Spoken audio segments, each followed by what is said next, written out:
Modem വർക്കാവുന്നുണ്ട്, നമുക്ക് DC light വർക്കാവുന്നുണ്ട്, TV വർക്കാവുന്നുണ്ട്. അപ്പോൾ ഇതിൽ നമുക്കൊരു 9 വാട്ട്സിൻ്റെ ഒരു 3-4 ബൾബൊക്കെ നമുക്ക് വേണമെങ്കിൽ അത്യാവശ്യം നമുക്ക് ഇതിൽ ഉപയോഗിക്കാൻ പറ്റും. AC bulb. റെൻ്റബിൾ ടൈംസിൻ്റെ പുതിയൊരു വീഡിയോയിലേക്ക് എല്ലാവർക്കും സ്വാഗതം. അപ്പോൾ ഇന്ന് നമ്മൾ ഒരു കുഞ്ഞൊരു സോളാർ ഇൻവെർട്ടറാണ് ചെയ്തിരിക്കുന്നത്. അപ്പോൾ ഒരു 1500 രൂപയ്ക്കകത്ത് നമുക്ക് ചെയ്തെടുക്കാൻ പറ്റുന്ന ഒരു കുഞ്ഞൊരു സോളാർ ഇൻവെർട്ടറാണ്. ഇതുകൊണ്ടുള്ള ഉപയോഗം എന്തൊക്കെയാണെന്ന് പറയാം. പിന്നെ ഇത് ചെയ്തിരിക്കുന്ന സാധനങ്ങൾ എന്തൊക്കെയാണെന്ന് കൂടെ ഒന്ന് പറഞ്ഞുതരാം. ഒരു കുഞ്ഞൊരു സോളാർ ഇൻവെർട്ടറാണ്. സോളാറിലും നമുക്ക് KSEBയിൽ കൊടുത്ത് വർക്ക് ചെയ്യിപ്പിക്കാൻ പറ്റുന്ന ഒരു കുഞ്ഞൊരു സോളാർ ഇൻവെർട്ടറാണ്. ഈ 2 ബനാന സോക്കറ്റ് വഴിയാണ് നമ്മൾ സോളാർ പാനൽ കൊടുത്ത് നമ്മളെ ഈ ഒരു സോളാർ ഇൻവെർട്ടർ ചാർജ് ചെയ്യുന്നത്. അപ്പോൾ ഇതിനകത്ത് നമ്മൾ ലിഥിയം അയൺ ബാറ്ററി പാക്ക് 10 ആമ്പിയറിൻ്റെ ഒരു ലിഥിയം അയൺ ബാറ്ററി പാക്ക് ചെയ്ത് വെച്ചിട്ടുണ്ട്. ഈ ഒരു ബോക്സ് ചെയ്തിരിക്കുന്നത് നമ്മൾ പ്ലൈവുഡിലാണ് ബോക്സ് ചെയ്ത് എടുത്തിരിക്കുന്നത്. അതിൽ നമ്മൾ ബ്ലാക്ക് മാറ്റ് ഫിനിഷ് പെയിൻറ്റും കൂടെ നമ്മൾ ചെയ്തിട്ടുണ്ട്. അപ്പോൾ ഇതിൽ ബാക്കിയുള്ള സാധനങ്ങൾ എന്തൊക്കെയാണെന്ന് പറയാം. അപ്പോൾ ഇതൊരു വോൾട്ടും ആമ്പിയറും അറിയുന്നതിന് വേണ്ടിയുള്ള ഒരു വോൾട്ട് മീറ്ററാണ്. ആമ്പിയറും അറിയാൻ പറ്റും. അപ്പോൾ ഞാൻ ഇതിൽ ഇപ്പോൾ ചെയ്തിരിക്കുന്നത് ചാർജിങ് ആമ്പിയർ കാണിക്കുന്നതിനായിട്ടാണ് ഇതിൻ്റെ ഒരു കണക്ഷൻ കൊടുത്തിരിക്കുന്നത്. നമുക്ക് ചാർജിങ് ആമ്പിയറും ഡിസ്ചാർജിങ് ആമ്പിയറും നമുക്ക് ഇതുവഴി നമുക്ക് മനസ്സിലാക്കാൻ പറ്റും. പക്ഷേ ഇതിപ്പം ഞാൻ ഒരു രീതിയിലാണ് കൊടുത്തിരിക്കുന്നത്. ചാർജിങ് ആമ്പിയർ മാത്രമേ നമുക്ക് അറിയാൻ പറ്റുള്ളൂ. അപ്പോൾ ഈ ഒരു സ്വിച്ച് വച്ചിരിക്കുന്നത് നമുക്ക് ബൈപ്പാസ് ചെയ്ത് കൊടുത്തിരിക്കുന്നത്. കാര്യം നമ്മൾ ഈ ഒരു സോക്കറ്റ് നമുക്ക് KSEB കാര്യം നമുക്ക് കറണ്ടിൽ കൊടുത്ത് ചാർജ് ചെയ്യുന്നതിനായിട്ടാണ് ഈ ഒരു സോക്കറ്റ് കൊടുത്തിരിക്കുന്നത്. അപ്പോൾ നമ്മൾ ഈ ഒരു സോക്കറ്റിൽ നമ്മൾ കറണ്ടിൽ നമ്മൾ KSEBയുമായിട്ട് കണക്ട് ചെയ്ത് ഇട്ടിരിക്കുമ്പോൾ നമുക്കിതിൽ ബൈപ്പാസ് ചെയ്യാം. ഇൻവെർട്ടർ ഓൺ ആക്കാതെ തന്നെ നമുക്ക് ഈ സ്വിച്ച് ബൈപ്പാസ് ചെയ്ത് നമുക്ക് ഇതുവഴി AC ഔട്ട് എടുക്കാൻ പറ്റും. നമുക്ക് ഈ ഒരു സ്വിച്ച് ഈ ഒരു പൊസിഷനിലോട്ട് ഇടുമ്പോഴത്തേക്കും നമുക്ക് ഇൻവെർട്ടർ മോഡിലോട്ട് മാറ്റാനും പറ്റും. അപ്പം ഇതിൽ നമുക്ക് ചാർജ് കുറവാണോ, എന്തെങ്കിലും ഒരു എന്തെങ്കിലും ഒരു പ്രശ്നം വന്നു കഴിഞ്ഞാൽ നമുക്കിത് ബൈപ്പാസ് ചെയ്ത് ഡയറക്റ്റ് KSEBയിലോട്ട് മാറ്റാൻ പറ്റും. അപ്പോൾ ഇതൊരു AC 45 വാട്ട്സാണ് നമുക്ക് ഇതിൽ ലോഡ് ചെയ്യാൻ പറ്റുന്ന ഒരു അളവെന്ന് ഒരു വാട്ട്സ് എന്ന് പറയുന്നത്. ഒരു 45 വാട്ട്സ് വരെ നമുക്ക് ഇതിൽ ലോഡ് ചെയ്യാൻ പറ്റും. അപ്പോൾ അതുകൂടാതെ DC ഔട്ട് നമുക്ക് എടുക്കാൻ പറ്റും. അപ്പോൾ DC നമുക്ക് ബാറ്ററിയുടെ കപ്പാസിറ്റി അനുസരിച്ച് നമുക്ക് എത്ര വേണമെങ്കിലും നമുക്ക് ലോഡ് ചെയ്യാൻ പറ്റും. അപ്പോൾ ഇതിലൊരു 10 ആമ്പിയറിൻ്റെ ലിഥിയം അയൺ ബാറ്ററിയാണ് നമ്മൾ സെറ്റ് ചെയ്തിരിക്കുന്നത്. അപ്പോൾ ഇതിൽ നമുക്ക് 2 ഓൺ ഓഫ് സ്വിച്ചും വെച്ചിട്ടുണ്ട്. അപ്പോൾ ഒരെണ്ണം നമുക്ക് ഈ 2 DC ഔട്ട് എടുക്കുന്നതിനായിട്ടാണ് ഈ ഒരു സ്വിച്ച് വെച്ചിരിക്കുന്നത്.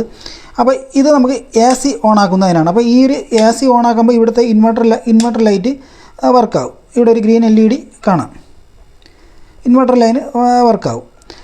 അപ്പോൾ അതിനാണ് ഇതിപ്പം AC ഔട്ട് എടുക്കുന്ന ഒരു സോക്കറ്റാണ്. അപ്പോൾ ഇതൊക്കെ നമുക്ക് പഴയ സോക്കറ്റാണ്, UPSൻ്റെ ഒരു സോക്കറ്റൊക്കെയാണ് നമ്മളെടുത്ത് വച്ചിരിക്കുന്നത്. അപ്പം ഞാൻ ഇതൊരു ബോക്സിനകത്താക്കി സെറ്റ് ചെയ്തിരിക്കുന്നത് എന്നുള്ളതേ ഉള്ളൂ. അപ്പം അതുകൂടാതെ ഈ ഒരു സോക്കറ്റ് എന്ന് പറയുമ്പോഴത്തേക്കും നമ്മൾ പഴയ SMBSൻ്റെ സോക്കറ്റാണ്. SMBSലോട്ട് പവർ കൊടുക്കുന്ന ആ ഒരു സോക്കറ്റാണ് ഞാൻ ഇതിൽ ഉപയോഗിച്ചിരിക്കുന്നത്. അപ്പോൾ ഒരു പോർട്ടബിളായിട്ട് നമുക്കിത് കൊണ്ട് നടക്കാൻ പറ്റും. ഒരു പോർട്ടബിൾ സോളാർ ഇൻവെർട്ടറായിട്ട് നമുക്ക് ഉപയോഗിക്കാൻ പറ്റും. ഒരു 25-30 വാട്ട്സിൻ്റെ ഒരു സോളാർ പാനൽ ഉണ്ടെങ്കിൽ നമുക്കിത് കൊടുത്ത് നല്ല സുഖമായിട്ട് നമുക്ക് ഉപയോഗിക്കാൻ പറ്റും. എവിടെ വേണമെങ്കിലും നമുക്ക് കൊണ്ടുപോകാൻ പറ്റും. ലൈറ്റ് വെയിറ്റാണ്. ഈ പ്ലൈവുഡിൻ്റെ ആ ഒരു വെയിറ്റ് മാത്രമേ ഉള്ളൂ. നമുക്ക് മെറ്റൽ ബോഡിയിൽ വേണമെങ്കിൽ നമുക്കിത് ചെയ്തെടുക്കാൻ പറ്റും. പിന്നെ രണ്ടാമത് നമ്മൾക്ക് നമ്മളെ ഇൻവെർട്ടറിൻ്റെ ഇൻഡിക്കേറ്ററാണ് ഇതൊക്കെ. ഇൻവെർട്ടർ ബോർഡ് ഞാൻ ഇത് ചെയ്യുന്ന എങ്ങനെയാണെന്ന് കാണിക്കാം. അപ്പോൾ നമ്മളെ ഇൻവെർട്ടർ ബോർഡിൽ ഇരുന്ന LED ഇൻഡിക്കേറ്ററുകളാണിത്. അപ്പോൾ അതിൽ നിന്ന് അഴിച്ചെടുത്ത് ഞാൻ ഇതിലായിട്ട് സെറ്റ് ചെയ്തിരിക്കുന്നു. അതൊക്കെ നമുക്ക് വീഡിയോയിൽ കാണാം. അപ്പം ഇത് മെയിൻസാണ്. ഈ ഒരു ഇൻഡിക്കേറ്റർ മെയിൻസാണ്. ഇത് ഇൻവെർട്ടർ മോഡാണ്. ഇൻവെർട്ടർ ഓണായി കിടക്കുമ്പോൾ ഈ ഒരു ഗ്രീൻ LED കത്തും. എന്തെങ്കിലും ഒരു ഇൻവെർട്ടർ ബോർഡിൽ എന്തെങ്കിലുമൊക്കെ ഒരു ഫോൾട്ട് വന്നു കഴിഞ്ഞാൽ കാണിക്കുന്നതിനായിട്ടാണ് ഈ ഒരു റെഡ്, അതായത് ഓവർലോഡൊക്കെ വരുമ്പോഴത്തേക്കും ഈ ഒരു ഇൻഡിക്കേറ്റർ വർക്കാവും. അപ്പോൾ ഈ ഒരു ഇൻഡിക്കേറ്റർ ചാർജിങ് ഇൻഡിക്കേറ്ററാണ്, മെയിൻസുമാണ്. അപ്പോൾ ചാർജിങ് സമയത്ത് ഈ ഒരു ഇൻഡിക്കേറ്റർ ബ്ലിങ്ക് ചെയ്യും. അപ്പോൾ ഞാൻ അത് ചാർജ് ചെയ്ത് കാണിക്കാം. അപ്പോൾ DC നമുക്ക് ഇപ്പോൾ 12 വോൾട്ടാണ് ഔട്ട്പുട്ട് കിട്ടുന്നത്. AC നമുക്ക് 220 വോൾട്ട് കിട്ടും. 45 വാട്ട്സ് വരെ നമുക്ക് ഉപയോഗിക്കാൻ പറ്റും. അപ്പം വളരെ സിമ്പിളായിട്ട് നമുക്ക് ചെയ്തെടുക്കാൻ പറ്റും. മറ്റൊരു പ്രത്യേകത എന്ന് പറയുമ്പോഴത്തേക്ക് ഒരു TV, ഒരു വൈഫൈ മോഡം. അപ്പം ഒരു 1500 രൂപ ചിലവിൽ നമുക്ക് ഒരു ഇൻവെർട്ടർ ചെയ്തെടുക്കാൻ പറ്റും. ഒരു TV, ഒരു വൈഫൈ മോഡം നമുക്കിതിൽ സുഖമായിട്ട് വർക്ക് ചെയ്യാൻ പറ്റും. ഈ ഒരു ഇൻവെർട്ടർ ചാർജിങ് ടൈമിൽ തുച്ഛമായ ഒരു വാട്ട്സാണ് ഇത് എടുക്കുന്നത്. അപ്പോൾ അത് എങ്ങനെ കാണിക്കാം. ഒരു 15 വാട്ട്സിന് താഴെ നമ്മളെ ഈ ഒരു ഇൻവെർട്ടർ ചാർജിങ് ടൈമിലേ എടുക്കുകയുള്ളൂ. അപ്പോൾ നമുക്ക് ലൈനിൽ കൊടുത്തിട്ട് വേണമെങ്കിൽ ഉപയോഗിക്കാം. പിന്നെ ബാറ്ററി ബാക്ക് ഫുള്ള് ചാർജ് ആയി കഴിഞ്ഞാൽ ബാറ്ററി ഓട്ടോമാറ്റിക്കായിട്ട് കട്ട് ഓഫ് ആകും. അപ്പോൾ ചാർജ് കൺട്രോളറൊന്നും വേണ്ട, അതും ഇതിൻ്റെ ഒരു പ്രത്യേകതയാണ്. നമുക്ക് അഡീഷണലായിട്ട് ചാർജ് കൺട്രോളറിൻ്റെ ആവശ്യമില്ല. ഇതിനകത്തിരിക്കുന്ന ഈ ഒരു ഇൻവെർട്ടർ ബോർഡ് തന്നെയാണ് നമ്മളെ ബാറ്ററി ചാർജ് ചെയ്യിക്കുന്നത്. അപ്പോൾ ഈ ലിഥിയം അയൺ ബാറ്ററി പാക്ക് തന്നെ വേണമെന്ന് നിർബന്ധമൊന്നുമില്ല. അപ്പോൾ ആ ഒരു ബോർഡ് ഇതുപോലുള്ള 12 വോൾട്ടിൻ്റെ UPS ബാറ്ററിക്ക് വേണ്ടിയാണ് ആ ഒരു ബോർഡ് ചെയ്തിരിക്കുന്നത്. അപ്പം അതിൽ വോൾട്ടേജ് എന്ന് പറയുമ്പോൾ 13 സംതിങ്ങാണ് വോൾട്ടേജ് വരുന്നത്. അപ്പം നമുക്ക് ഈ ലിഥിയം അയൺ ബാറ്ററി പാക്കും നമുക്ക് ഇതിൽ ചെയ്ത് എടുക്കാൻ പറ്റും. അപ്പം ഇത് പഴയ ബാറ്ററിയാണ് ഇതിൽ ഉപയോഗിച്ചിരിക്കുന്നത്, ലിഥിയം അയൺ ബാറ്ററി പാക്ക് ചെയ്തിരിക്കുന്നത്. പക്ഷേ പുതിയ ബാറ്ററി കൊടുക്കുന്നത് തന്നെയാണ് നല്ലത്. കാര്യം പഴയ ബാറ്ററിക്ക് ബാക്കപ്പ് കുറവായിരിക്കും. അപ്പം നമുക്ക് ലിഥിയം അയൺ ബാറ്ററി പാക്ക് ചെയ്യാൻ പറ്റിയില്ല എന്നുണ്ടെങ്കിൽ ഇതുപോലെ 700-800 രൂപ എടുക്കുമ്പോഴത്തേക്കും ഇതുപോലൊരു ബാറ്ററി കിട്ടും. അതിനകത്തിരിക്കുന്ന ബോർഡെന്ന് പറയുന്നത് ഒരു 600-650 രൂപയ്ക്ക് വരുന്ന ബോർഡാണ്. അപ്പോൾ ആ 2 ബോർഡും ആ ഒരു ബോർഡും ഈ ഒരു ബാറ്ററി ഉണ്ടെങ്കിൽ നമുക്കിത് വർക്കാക്കാൻ പറ്റും. ഈ വോൾട്ട് മീറ്ററൊക്കെ വേണമെങ്കിൽ മാത്രം വെച്ചാൽ മതി. അപ്പം ഇത് ഇതിന് വേണ്ടി ചെയ്തതന്നേ ഉള്ളൂ. അപ്പം ഇതിനെ ഇതൊക്കെ ഞാൻ ഇതൊന്ന് വർക്കായി കാണിച്ചു തരാം. ആദ്യം ഞാൻ ഇത് കറണ്ട് കൊടുത്ത് ഇത് ചാർജിങ്ങിൻ്റെ ആ ഒരു സെക്ഷൻ കാണിക്കാം. അപ്പം നമ്മളിതിൽ പവർ സപ്ലൈ കൊടുക്കുന്നത് നമ്മളെ കമ്പ്യൂട്ടറിൻ്റെയൊക്കെ നമ്മൾ SMPSൽ കൊടുക്കുന്ന കേബിളാണ്. ഒരു 3 പിൻ ടോപ്പാണ്. 3 പിൻ ടോപ്പ് വരുന്ന ഒരു കേബിളാണ് നമ്മളിതിൽ കൊടുക്കുന്നത്. അപ്പോൾ ഈ ഒരു ഭാഗത്തായിട്ട് നമ്മൾ SMPSൻ്റെ അഡാപ്റ്ററും ഈ കണക്ടറും തന്നെ നമ്മൾ ഇതിലിട്ടിരിക്കുന്നത്. അപ്പോൾ ഇങ്ങനെ കൊടുത്ത് നല്ല ടൈറ്റായിട്ട് ഇരിക്കും. അത്യാവശ്യം കാണാനും ഇച്ചിരി വൃത്തിക്ക് വേണ്ടിയാണ് അങ്ങനെ ഒരു സംവിധാനം ചെയ്തത്. അപ്പോൾ ഇത് കറണ്ട് കൊടുത്ത് കാണിക്കാം. നമ്മൾ KCBയിലോട്ട് ലൈനിലോട്ട് കൊടുത്തിട്ടുണ്ട്. അപ്പോൾ ഇവിടെ നിങ്ങൾക്ക് ഇവിടെ കാണാം. ഇവിടെ റെഡ് LED ബ്ലിങ്ക് ചെയ്യുന്നുണ്ട്. Red LED. അപ്പോൾ ഇപ്പം നമ്മൾ കറണ്ട് കൊടുത്തിട്ടുണ്ട്. കറണ്ട് കൊടുക്കുന്ന സമയത്ത് ഇവിടെ റെഡ് LED ബ്ലിങ്ക് ചെയ്യുന്നുണ്ട്. അപ്പോൾ അതായത് നമ്മളെ ഈ ബാറ്ററി ഇപ്പോൾ ചാർജിങ് നടക്കുകയാണ്. അപ്പോൾ ചാർജിങ് ഫുള്ളായി കഴിഞ്ഞാൽ ഈ ഒരു LED സ്റ്റഡി ആവും. അപ്പോൾ ചാർജിങ് ആംബിയർ കാണാം. ഞാൻ ഇപ്പം ചാർജിങ് ആംബിയറാണ് കൊടുത്തിരിക്കുന്നത്. അപ്പോൾ ഡിസ്ചാർജിങ് ആംബിയറും ഞാൻ ഇതിൽ കൊടുത്ത് കാണിക്കുന്നുണ്ട്. നമ്മളെ വീഡിയോ ഫുള്ള് കാണുമ്പോൾ മനസ്സിലാവും. അപ്പോൾ 89 മില്ലി ആംബിയറിലാണ് നമ്മളെ ഈ ബാറ്ററി ചാർജ് ആവുന്നത്. അതായത് ഇവിടെ വാട്ട്സ് മീറ്ററിൽ കാണാം 14 വാട്ട്സാണ്. 14.3 വാട്ട്സാണ് ആ ഒരു ഇൻവെർട്ടർ ചാർജ് ചെയ്യാൻ വേണ്ടി എടുക്കുന്നത്. അപ്പോൾ ഇനി നമുക്ക് സോളാറിൽ കൊടുത്ത് ചാർജ് ചെയ്ത് കാണിക്കാം.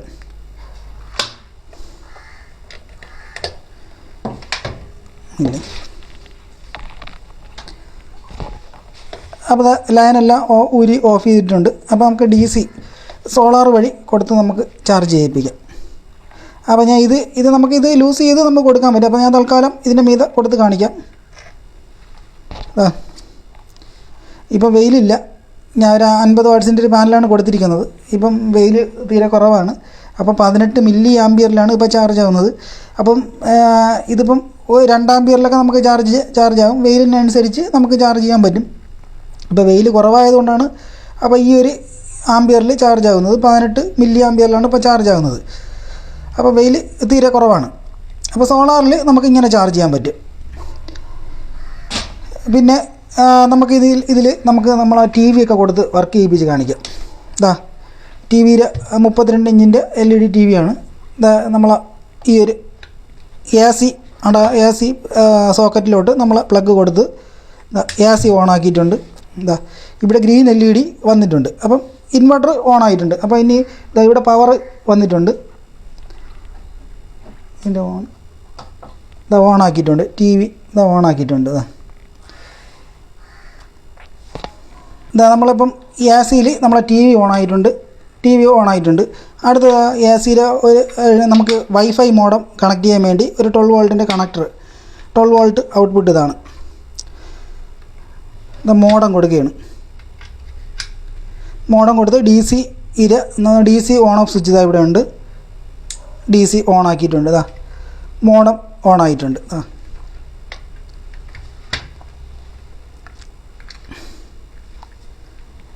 നമ്മളെ മോഡം ഓൺ ആയിട്ടുണ്ട്. TV ഓൺ ആയിട്ടുണ്ട്. ഈ ഒരു കുഞ്ഞ് ഇൻവെർട്ടറിൽ. അപ്പം വെറും 1500 രൂപയ്ക്ക് നമുക്ക് ഇതുപോലൊരു ഇൻവെർട്ടർ ചെയ്തെടുക്കാൻ പറ്റും. TV ഓൺ ആയിട്ടുണ്ട്. മോഡം ഓൺ ആയിട്ടുണ്ട്. നമുക്കിനി ഇതുപോലെ DVR കൊടുക്കാം. ഈ DVR കൊടുക്കാം. നമുക്ക് CCTV ക്യാമറ കൊടുക്കാം. അപ്പം അങ്ങനെയുള്ള സംവിധാനങ്ങളൊക്കെ നമുക്കിതിൽ കൊടുത്ത് ഉപയോഗിക്കാൻ പറ്റും. അപ്പോൾ ഇതിപ്പോൾ ചെയ്തിരിക്കുന്നത് ഒരു ചെറിയൊരു അത്യാവശ്യം ഒരു ചെറിയ കുഞ്ഞൊരു വീട്ടിൽ നമുക്കിതുപോലെ ഒരു ടി വിയും ഒരു വൈഫൈ മോഡും ഒക്കെ നമുക്ക് ഉപയോഗിക്കാം. വളരെ സിമ്പിളായിട്ട് നമുക്ക് ഉപയോഗിക്കാൻ പറ്റും. അതാ ചാർജിങ് ഒരുപാട് കറണ്ട് ബില്ലും ആവില്ല. വളരെ സിമ്പിളായിട്ട് നമുക്കിതിപ്പം ഉപയോഗിക്കാൻ പറ്റും. അപ്പോൾ ഇനി ഈ ഒരു ബൈപ്പാസ് സ്വിച്ചിൻ്റെ ഉപയോഗം എന്താണെന്ന് പറയാം. നമ്മൾ AC വോൾട്ട് കൊടുക്കുകയാണ്. AC വോൾട്ട് കൊടുത്ത്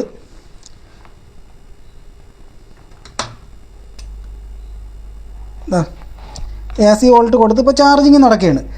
അപ്പോൾ നമുക്ക് എന്തെങ്കിലും ഒരു രീതിയിൽ നമുക്കിതിപ്പം KCBയിലോട്ട് മാറ്റണമെങ്കിൽ ഞാൻ ഇപ്പം KCBയിലോട്ടാക്കി കാണിച്ചു, ബൈപ്പാസ് ചെയ്ത് കാണിക്കാം. നമ്മളെ സിസ്റ്റം ഒന്നും ഓഫായിട്ടില്ല, മോഡ് ഓഫ് ആവില്ല. മോഡ് നമ്മൾ DC വോൾട്ടിലാണ് കൊടുത്തിരിക്കുന്നത്. നമുക്ക് AC വോൾട്ട് കൊടുക്കുന്നത് മാത്രമേ നമുക്കിതിൽ ബൈപ്പാസ് ചെയ്ത് ഉപയോഗിക്കാൻ പറ്റുള്ളൂ. 20 വാട്ട്സിൻ്റെ ഒരു DC ലൈറ്റാണ്. 20 വാട്ട്സ് 12 വോൾട്ടിൻ്റെ ഒരു DC ലൈറ്റാണ്. ഇവിടെ കൊടുത്തിട്ടുണ്ട് 20 വാട്ട്സ് 12 വോൾട്ടിൻ്റെ ഒരു DC ലൈറ്റാണ് ഇവിടെ കൊടുത്തേക്കുന്നത്. മോഡം വർക്കാവുന്നുണ്ട്, നമുക്ക് DC ലൈറ്റ് വർക്കാവുന്നുണ്ട്, TVയും വർക്കാവുന്നുണ്ട്. അപ്പോൾ ഇതിൽ നമുക്കൊരു 9 വാട്ട്സിൻ്റെ ഒരു 3-4 ബൾബൊക്കെ നമുക്ക് വേണമെങ്കിൽ അത്യാവശ്യം നമുക്ക് ഇതിൽ ഉപയോഗിക്കാൻ പറ്റും. AC ബൾബ് 9 വാട്ട്സിൻ്റെ ഒരു 3-4 ബൾബ് AC ബൾബ് നമുക്കിതിൽ ഉപയോഗിക്കാൻ പറ്റും. അപ്പോൾ വേറെ പ്രശ്നങ്ങളൊന്നും വരില്ല. അപ്പോൾ പോർട്ടബിളായിട്ട് നമുക്ക് കൊണ്ടു കിടന്നൊക്കെ ഉപയോഗിക്കാൻ പറ്റും. ഒരു കുഞ്ഞ് സോളാർ പാനലുണ്ടെങ്കിൽ സോളാർ പാനലും കൊടുത്ത് ഉപയോഗിക്കാൻ പറ്റും. അപ്പോൾ ഇത് നമ്മൾ സോളാർ പാനൽ ഉപയോഗിച്ചില്ലെങ്കിലും കുഴപ്പമില്ല, നമുക്ക് ഡയറക്റ്റ് കറണ്ട് വഴി നമുക്ക് ചാർജ് ചെയ്ത്. അപ്പോൾ നമ്മൾ TVയുടെ പ്ലഗ് ഊരിയിട്ടുണ്ട്. നമുക്കൊരു AC ബൾബ് കൊടുത്ത് ഓണായി കാണിക്കാം. ഇത് 5 വാട്ട്സിൻ്റെയാണ്. നമുക്ക് 9 വാട്ട്സിൻ്റെ ഒരു 4 ബൾബ് വരെ 4-5 ബൾബ് വരെ നമുക്ക് കൊടുക്കാൻ പറ്റും. AC ബൾബാണ് ഇപ്പോൾ ഓണാക്കിയിരിക്കുന്നത്.